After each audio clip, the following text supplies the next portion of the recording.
नमस्कार साथियों, वेदों की इस पवित्र यात्रा में आप सभी का हार्दिक स्वागत एवं अभिनंदन है। आज हम जानेंगे ऋग्वेद के प्रमुख देवताओं के बारे में। साथियों, ऋग्वेद में देवता केवल पूजन तक सीमित नहीं है, वे जीवन और प्रकृति को समझने का मार्ग हैं। तो ऋग्वेद के प्रथम देव हैं अग्निदेव। ऋग्वेद का प्रथम मंत्र अर्थात प्रथम ऋचा अग्निदेव को समर्पित है।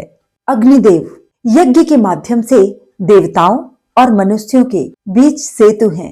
वे केवल अग्नि नहीं बल्कि ऊर्जा, चेतना और संस्कार का प्रतीक हैं। अग्नि हमें सिखाते हैं कि शुद्धि और कर्म से ही उन्नति संभव है। ऋग्वेद के द्वितीय देवता हैं इंद्रदेव और ऋग्वेद में सबसे अधिक स्तुति इंद्रदेव की ही हुई है। इंद्र वर्षा, शक्ति और साहस के देव हैं। इंद्रदेव संघर्ष के समय धैर्य और पराक्रम का संदेश देते हैं। वृत्तासुर वध का प्रतीकात्मक अर्थ है अज्ञान, भय और अवरोधों का विनाश। ऋग्वेद के तृतीय देव हैं वरुण देव। वरुण देव रेत अर्थात ब्रह्मांडीय नियम और नैतिक व्यवस्था के बोधक हैं। वे सत्य, मर्यादा और उत्तरदायित्व से जुड़े हुए हैं।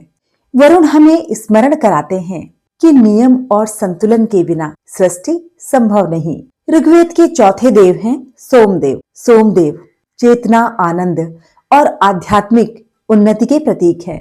वे वैदिक ऋषियों के लिए अंतर्मुखी अनुभव और आध्यात्मिक उत्कर्ष का माध्यम थे।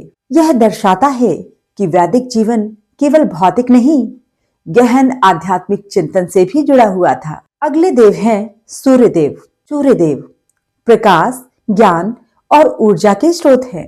वे समय के अनुशासन और सत्य के साक्षी माने गए हैं। ऋग्वेद में सूर्य मानव को जागरण और कर्म की प्रेरणा देते हैं। अगले देव हैं वायु और मरुत। वायुदेव प्राण अर्थात जीवन श्वास के बोधक हैं और मरुत देव गति, परिवर्तन और शक्ति का संदेश देते हैं। वे हमें बताते हैं कि परिवर्तन और प्रवाह ही जीवन का स्वभाव है। अब चलते हैं इन देवताओं के वैदिक संदेश की ओर। ऋग्वेद में देवता हमें सिखाते हैं कि प्रकृति, ब्रह्मांड और मनुष्य तीनों एक दूसरे से जुड़े हुए हैं।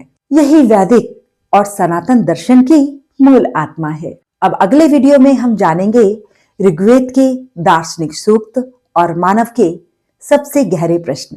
वेदों की इस पवित्र यात्रा में जुड़े रहिए। धन्यवाद।